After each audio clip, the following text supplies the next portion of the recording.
al 20%, o sea que tiene una gran incidencia dentro de lo que es las patologías habituales del aparato digestivo.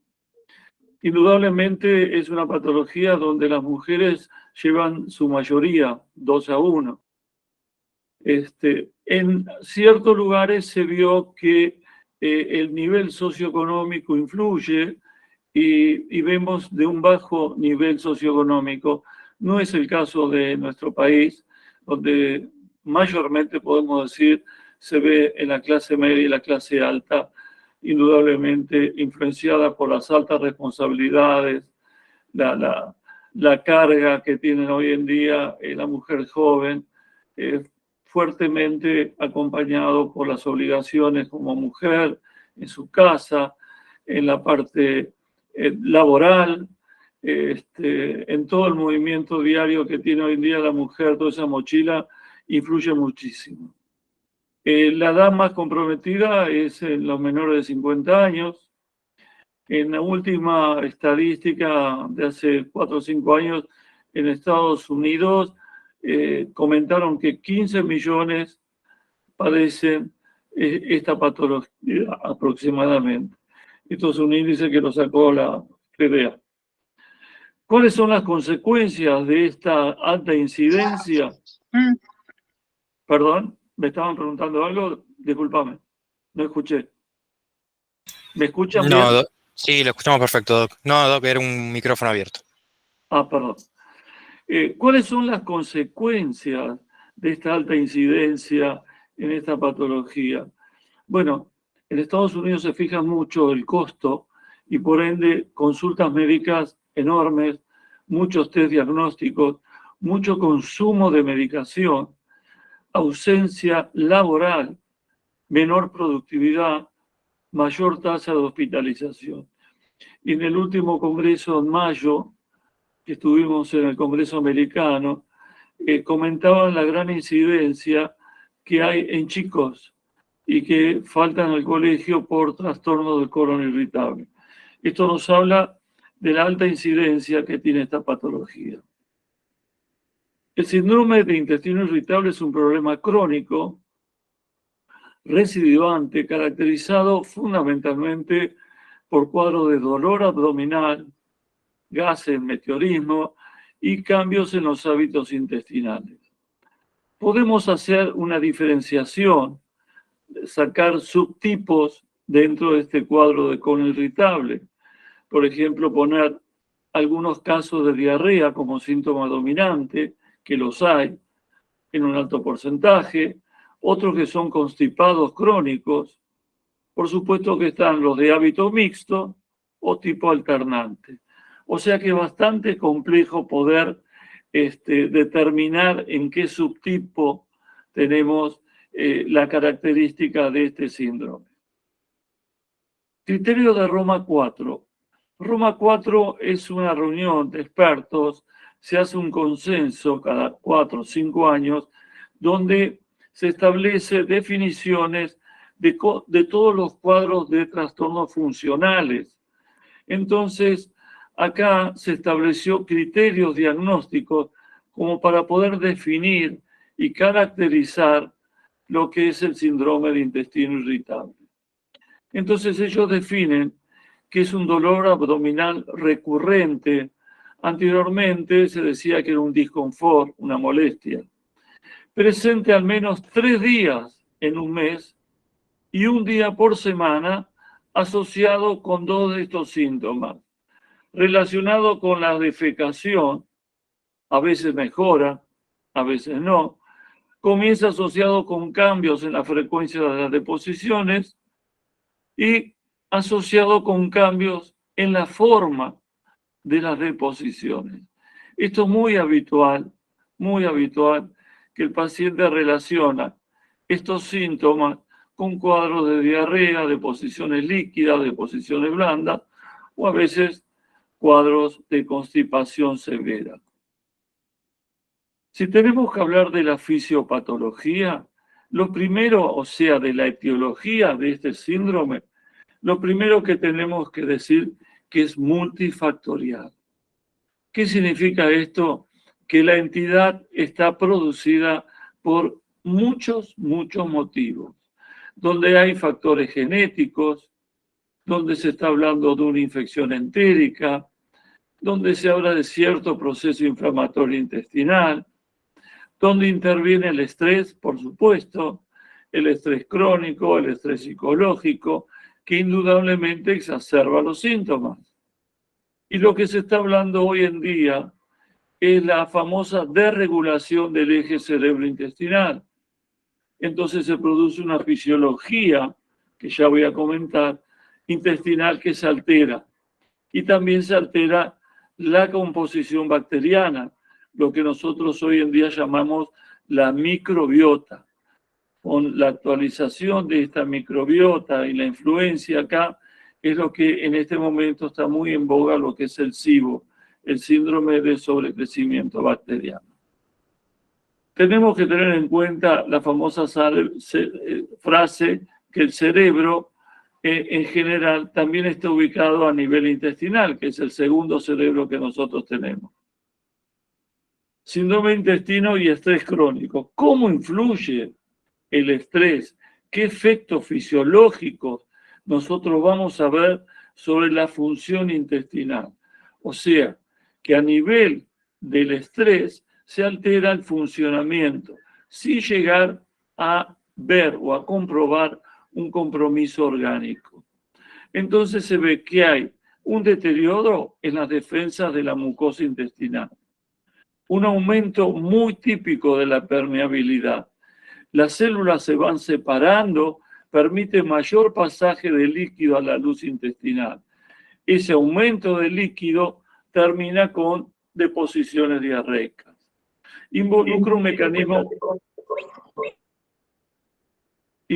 mecanismo colinérgico, donde interviene la norepinefrina, la ACTH y el cortisol.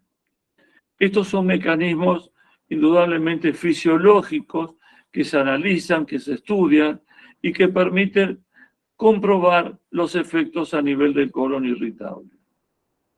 Acá tenemos una imagen de cómo el estrés activa a nivel cerebral, influye a nivel intestinal, que es una comunicación bidireccional, tanto del intestino al cerebro, modificando la microbiota y perjudicando a nivel cerebral situaciones de estrés, ansiedad, angustia, etc.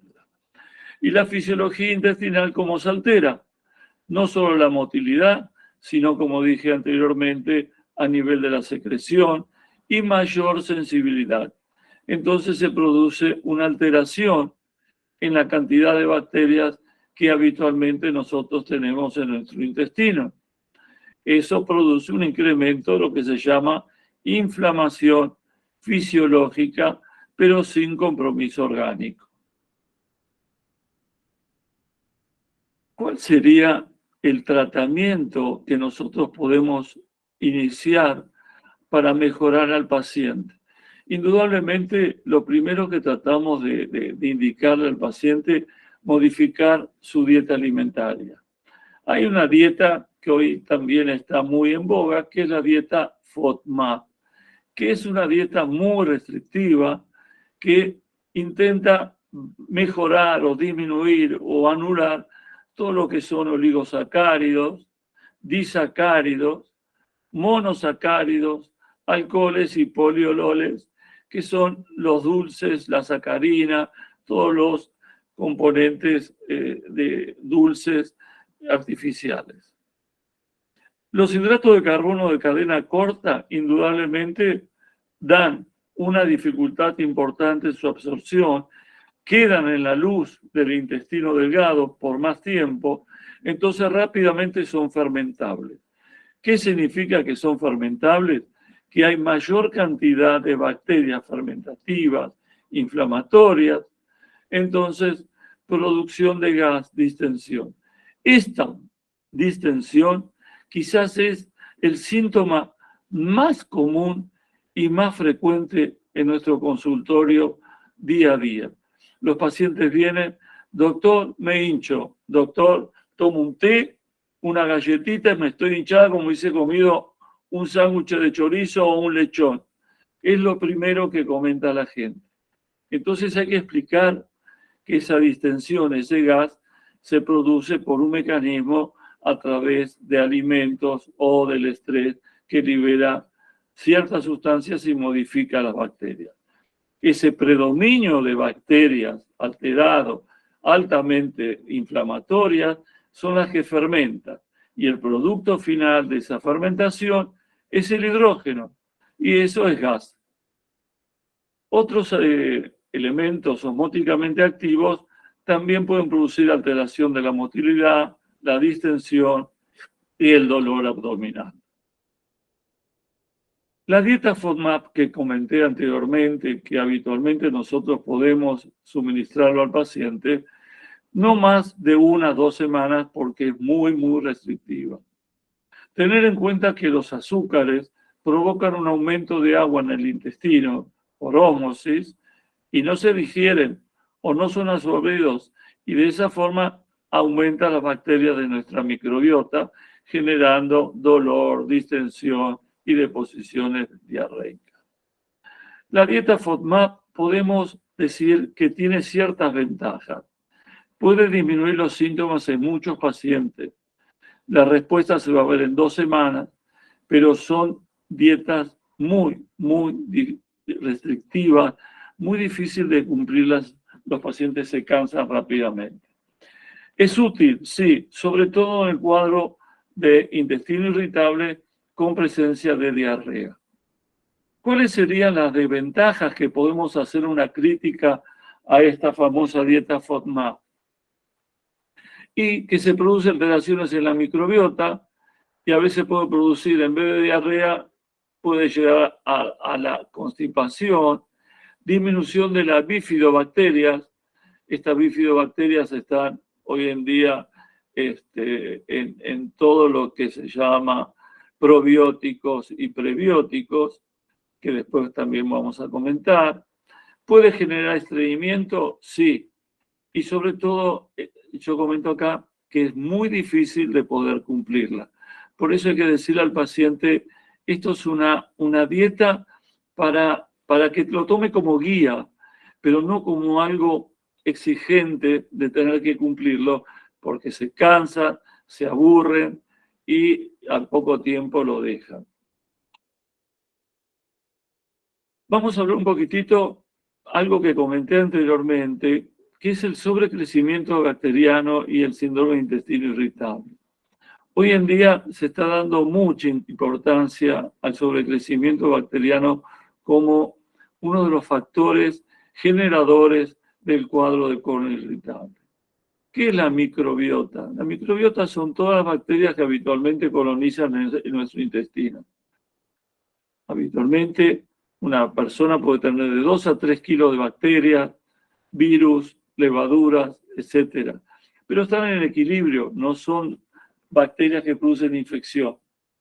En trabajos presentados se vio que la tasa de sobrecrecimiento bacteriano en pacientes fue del 78 al 80%. O sea, que hay mayor cantidad de bacterias en los pacientes que tienen síndrome de intestino irritable. Esto es un concepto importante hoy en día para poder referirnos después al cuál es uno de los tratamientos que vamos a tratar de indicar a esta gente que sufre este padecimiento que tanto molesta y le impide llevar una vida más o menos llevadera, normal. La erradicación del sobrecrecimiento del intestino delgado eliminó los síntomas en 48% de los pacientes. Indudablemente el tratamiento en boga hoy en día es la rifaxiamina. La rifaxiamina es un antibiótico, como todos conocemos, no absorbible, pero lo damos en dosis comprimidos de 550 cada 8 horas durante 10 a 15 días. A veces, cuando va acompañado de diarrea, le damos también neomicina. Neomicina, 2 comprimidos por día durante 7 días. Hay un test que ya vamos a hablar, que es el test del aire expirado, y ahí se puede determinar si es predominio de un gas de metano, Entonces, cuando se hace la comprobación que fundamentalmente eliminan metano y produce constipación, se le da diarrea y se le da neomicina en esos casos. Cuando hay metano positivo, se le da neomicina como una alternativa favorable para mejorar a estos pacientes. Acá es un capítulo muy interesante que influye en un alto porcentaje, nunca hay que dejarlo de lado, que es la parte psicológica en estos pacientes. Primero, en nuestra consulta diaria, saber escuchar al paciente. Antes de examinarlo, prestarle atención, tratar de comprenderlo, tratar de explicarle que esto es algo crónico, que vamos a tratar de ayudarlo. No darle falsas expectativas diciéndole que le vamos a dar un tratamiento y lo vamos a curar de por vida. Eso no es cierto. Lo podemos mejorar, quizás por un tiempo, después se pueden exacerbar los síntomas. Hay factores que influyen directamente en la severidad de los síntomas de los pacientes con síndrome de intestino irritable. Se ha visto mayor asociación de desórdenes de somatización. ¿Qué significa esto? Hay pacientes que vienen con estos cuadros de distensión y uno lo empieza a interrogar.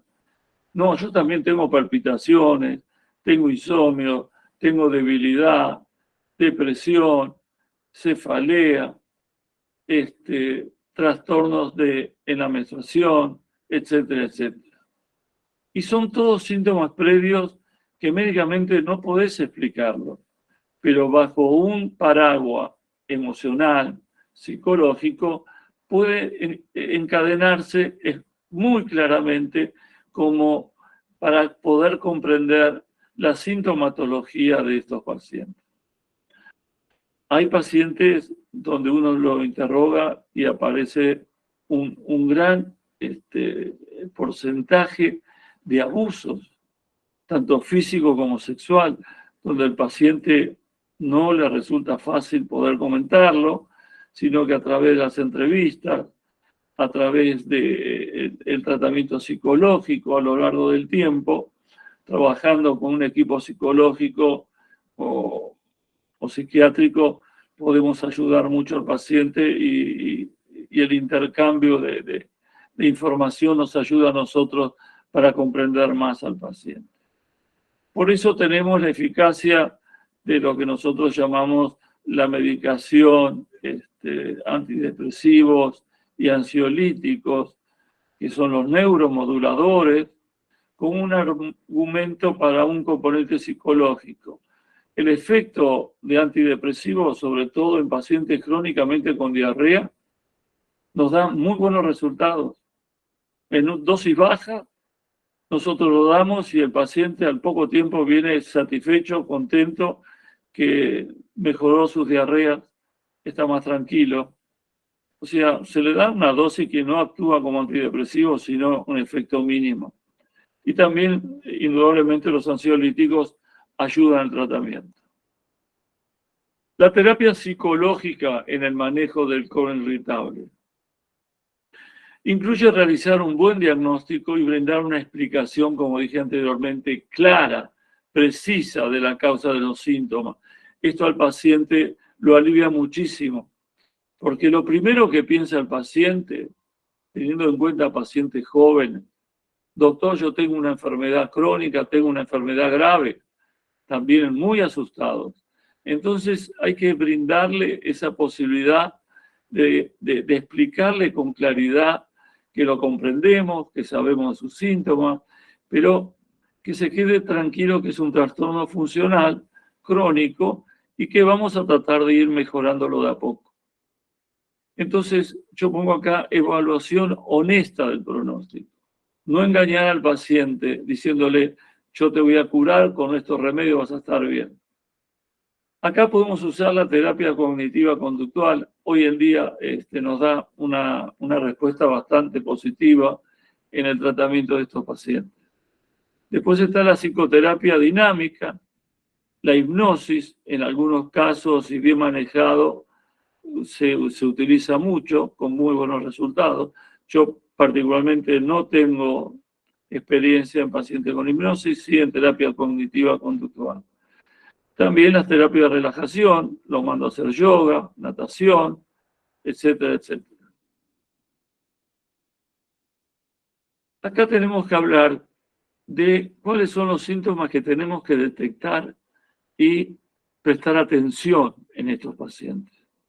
Si el paciente viene con un cuadro de distensión, dolor, es un paciente en general mayor de 45, 50 años y viene con un cuadro de anemia o pérdida de peso que no es intencionada, como me dije anteriormente, mayor de 45, 50 años, presencia de sangre en la materia fecal, o con historia familiar de enfermedades de gastrointestinales o de cáncer colorectal o síntomas digestivos no, o sea, refractarios que no mejoran, estos síntomas que nosotros llamamos signos de alarma nos lleva a pensar que ese paciente ya tenemos que ir pensando en estudios invasivos, en estudios que nos permiten detectar el componente orgánico. Esto es un aspecto muy importante a tener en cuenta. Esto es lo que diferencia el paciente con trastorno funcional, paciente joven, que no tiene ningún signo de laboratorio, ni clínico, ni al examen físico, que nos haga pensar en una enfermedad orgánica. Tenemos diagnóstico diferencial que tenemos que hacer. Hay una serie de entidades que tiene que estar en nuestro vademecum para poder diferenciar si se trata de un colon irritable o alguna otra patología, teniendo en cuenta los síntomas. Bueno, acá la colitis microscópica puede existir, esto se hace el diagnóstico a través de biopsia del colon, son los cuadros de diarrea crónica permanente que muchas veces van a hacerse el estudio endoscópico y a través de la biopsia se determina la presencia de una colitis microscópica. La enfermedad celíaca, la presencia de giardiasis, la mala absorción de lactosa, el esprude tropical, que vemos muy poco, el sobrecrecimiento bacteriano que interviene, por supuesto, también puede ser la mala absorción de sales biliares y, por último, la presencia de una neoplasia del colon. Estas son entidades que tenemos que tener muy en cuenta en el diagnóstico de un paciente con colon irritable. ¿Y por qué digo esto? Porque cuando nosotros recibimos al paciente, nosotros interrogamos al paciente, preguntamos sus síntomas y después vamos al examen físico, ver si en la palpación se toca alguna masa palpable, si realmente el paciente está dolorido, no está dolorido, si el paciente está anémico, etcétera, etcétera. Y eso nos permite a nosotros decir, bueno, vamos a pedir un laboratorio, pedir los anticuerpos para enfermedad celíaca, comprobar si realmente no está anémico, podemos pedir otros análisis que nos permita ver si en la sangre oculta aparece positivo o no, etcétera, etcétera, que nos va a orientar y nos va a llevar a poder tener una afirmación mucho más sólida para brindar al paciente mayor seguridad. Estos son conceptos que a través de los años uno lo va adoptando y nos da mucha tranquilidad como profesional de poder brindarle al paciente esta tranquilidad de que lo estamos revisando, que le estamos pidiendo los análisis y eventualmente le vamos a pedir algún estudio, ya sea endoscópico, radiológico, etc. ¿Cuál es el tratamiento médico que nosotros podemos utilizar en los cuadros donde hay algún síntoma predominante? Esto es un cuadro para que tengan una idea de cómo más o menos nos vamos manejando. Si hay estreñimiento, lo que tratamos de dar, sobre todo, son fibras. Se le puede dar algún laxante, bisacodilo, etc. El prucaloprida hoy en día se está usando, es un antagonista 5H3 selectivo. No, a mí personalmente me gusta más el linaclotide, en dosis que puede ser de 290, 175 o 72, depende el estreñimiento de la persona, porque es un agonista de esta enzima que actúa en forma la guanilato ciclasa, estimula esta enzima y favorece el pasaje de agua a la luz del intestino. Actúa bien fisiológicamente. Y aparte, tiene un efecto de calmar la molestia, un efecto analgésico que nos ayuda a tratar al paciente cuando va acompañado de dolor. Y después los diferentes prokinéticos que podemos usar, cisapride, el itopride es el que más estamos usando, pero esto ayuda como para aumentar el vaciamiento gástrico y aumentar la motilidad intestinal. Si el síntoma predominante es la diarrea, los antidiarreicos clásicos, y cuando hay problemas de sales biliares, la colestiramina. Si el síntoma predominante que tenemos en los pacientes es el dolor, los espasmolíticos, se usa mucho la trimebutina, con un efecto que no diría que sean el 100%, pero la trimebutina actúa en los casos de dolor o espasmo suaves. Y los antidepresivos también es un elemento que lo tenemos en cuenta para calmar el dolor. Por supuesto que en la distensión vamos a tener que explicarle el mecanismo por el cual la rifaximina o la neomicina y los probióticos, que son bacterias buenas, para compensar esa distorsión de la microbiota. O sea, cuando hay una distorsión de las bacterias intestinales habituales, se le da el antibiótico para barrer las bacterias fermentativas y después le damos los probióticos que nos ayudan a dar al organismo bacterias positivas, bacterias buenas. ¿Cuáles son las recomendaciones que quise poner acá para el manejo del síndrome de intestino irritable? Esto es un esquema donde nos permite fundamentalmente identificar síntomas dominantes. Como dije anteriormente, ver, ¿tiene signos de alarma o no tiene signos de alarma? Si aparecen signos de alarma, yo me voy directamente a estudios adecuados de acuerdo al predominio del signo que podemos encontrar en el laboratorio en el examen físico. Si no tiene síntomas de alarma, el tratamiento es sobre el síntoma predominante anteriormente. Como dijimos, si hay dolor, si hay diarrea, si hay constipación, si hay distensión.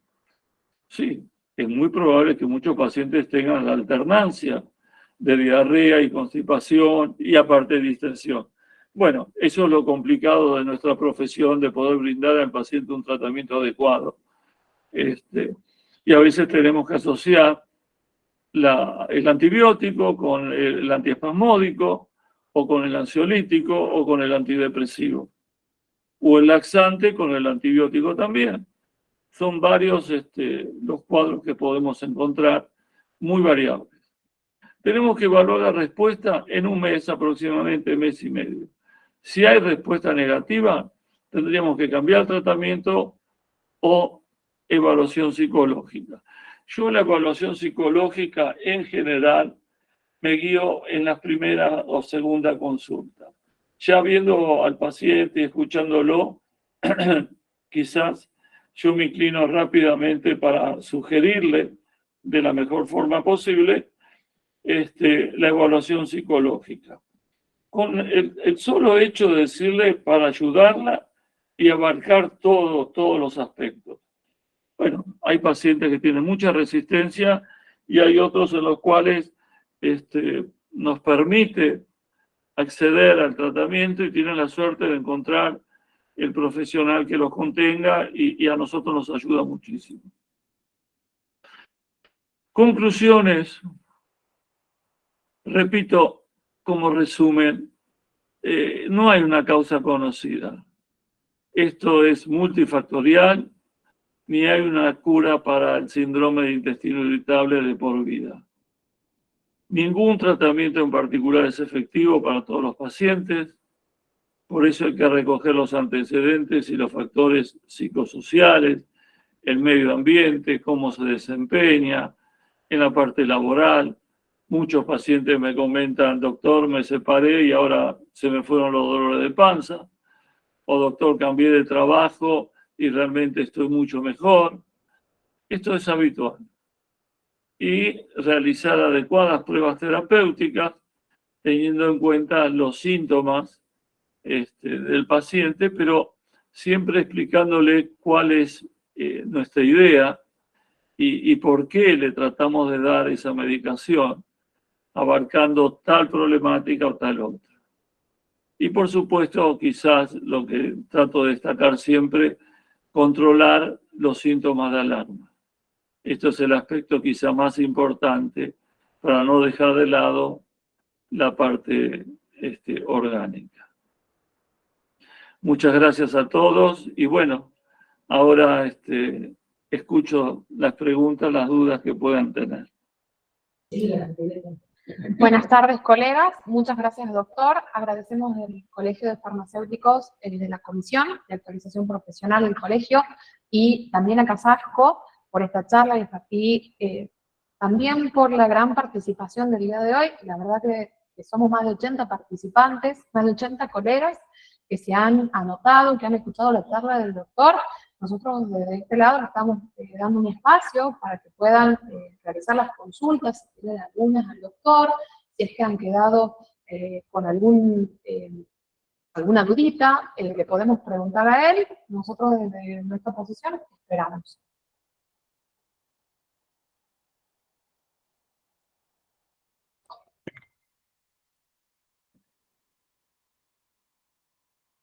Y no hay ninguna duda, reiteramos nuevamente el agradecimiento a todos. La verdad, desde nuestra comisión queremos también anunciar que estaremos muy pronto en Concepción para los colegas del sur y además quisiéramos comunicar un evento en el colegio de la parte de la Comisión de Deportes, que van a hacer una charla, un tipo homenaje, un baile a la noche, ya le digo bien cuándo es el 7 de junio, a las 9:30 va a estar La Batuta, es un cover de los 70, 80 y 90, están las inscripciones abiertas hasta el 5 de junio para que puedan participar. Es sin cargo, pero es, como dijimos, el 7 de junio a las 9:30. Muchísimas gracias, doctor, muchísimas gracias a todos, muchísimas gracias a Casasco, gracias por su parte. Yo tengo una pregunta. Sí, la escuchamos. ¿Qué tal? Soy Teresita.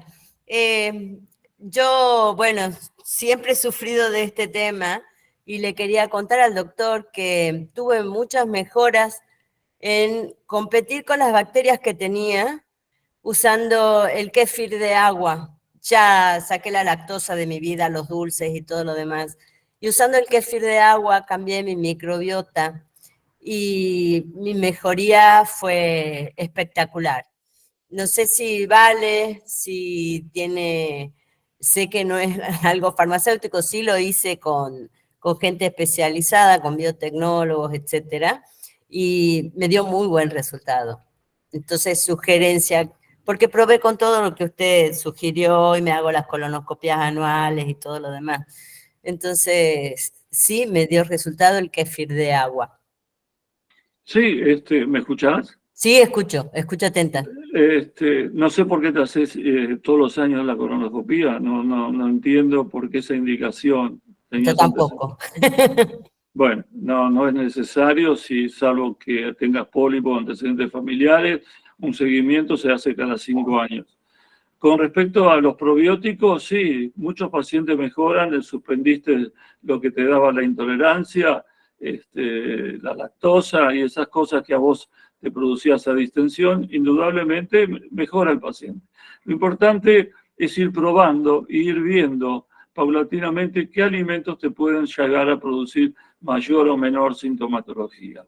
Y el hecho de que con un tratamiento así tan sencillo pudiste mejorar y lo conservas y no te hacen absoluto daño, me parece bárbaro. Por eso el uso de los probióticos nosotros le damos mucha importancia, porque le brinda unas bacterias saludables, favorecedoras de la microbiota. Te felicito. Gracias, doctor, gracias. No sé, ¿alguna otra pregunta? Con todo gusto lo voy a responder. Doctor, le quería preguntar, porque muchas veces se asocia el problema de los divertículos con el colon irritable. ¿Está relacionado o no? La diverticulosis da síntomas propios de los divertículos. Lo que pasa es que a veces uno puede confundir indudablemente el dolor abdominal producto por un colon irritable con la presencia de divertículos. En cuadro de divertículos hay que diferenciar bien. Si uno tiene divertículos solamente con dolor, bueno, puede deberse al colon irritable, pero los divertículos pueden producir cuadros severos de diverticulitis. Eso es lo que se llama divertículos o diverticulosis complicada, que puede dar dolor, puede dar hemorragia o puede producir perforaciones, que incluye cirugías complejas, ya sea rápidamente operables, con derivaciones por drenaje, cuando hay un cuadro de absceso, o directamente resección del intestino, de la parte de los divertículos. Pero a veces los síntomas se mezclan, no es fácil poder diferenciar un paciente que tiene divertículos con un colon irritable. Bueno, ahí está la experiencia del profesional, el hecho de hacer estudios para poder ver cuál de los dos elementos es lo que predomina en ese paciente. Muchas gracias, doctor. Muy amable. ¿Alguna otra duda de parte de los colegas?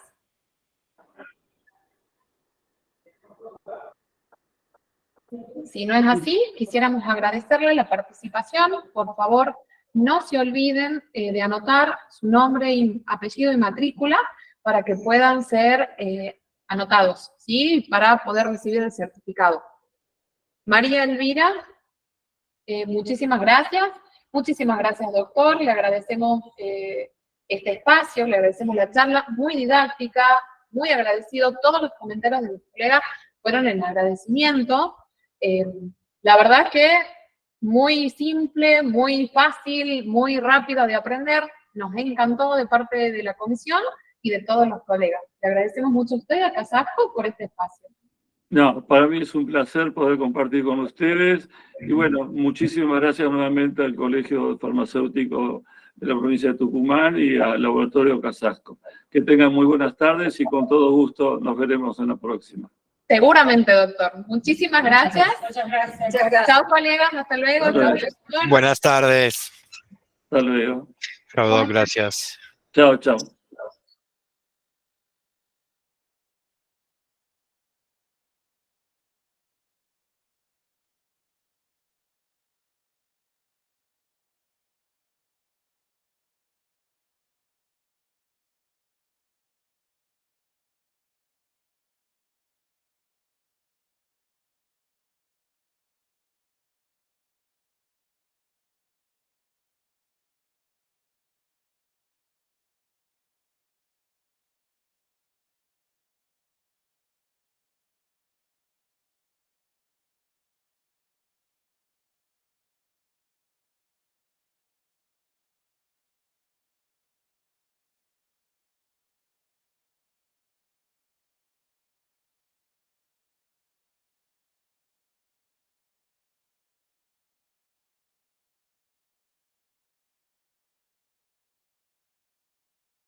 Está bien, chicos. Está bien, lo primero era que me cheque el celular.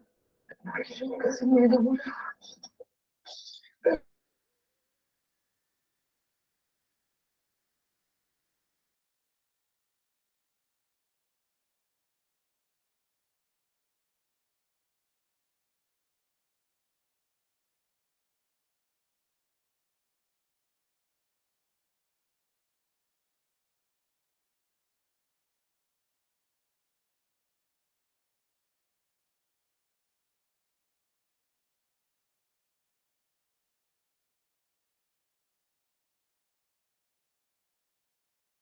Nosotros hacemos una mascarilla